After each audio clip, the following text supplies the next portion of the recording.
All right, so this is a 2017 Buell 1190RX. It's been modified a lot. So it's got a full carbon body. You can see where the purple, the carbon's translucent, follows through. Looks great on the unit, on the Pegasus.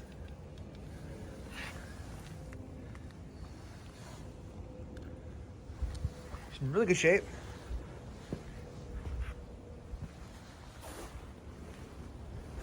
And so here she starts with a cold start. Aim gauges.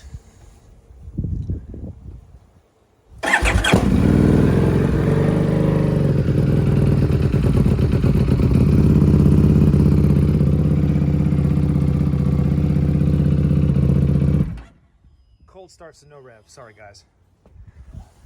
All right, so on the gauges, there's 2917. She has actually about 4,000 on the original gauges before they broke. So you're looking at roughly 7,000 miles.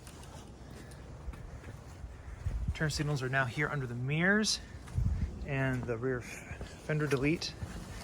Here you can see are your turn signals, stoplights, and everything else. Really good shape. Very pretty bike. Good tire life left too.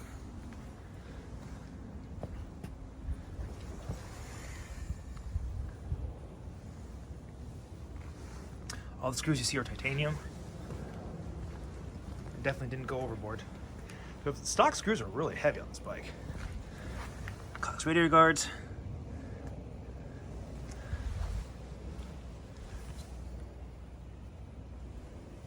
Changed the master cylinders out to Brembos, which really makes a big difference on this bike, like drastically. It is set up for GP shift right now. I do have the original parts to go back to standard shift. It's got a Cardona quick shifter as well. An NCCR frame stabilization kit to beef up the frame so it's nice and rigid. Handles a lot better than it did stock. Managed to retrofit some Gilles chain adjusters onto it. Obviously they're not meant for it, but I made it work. There we go.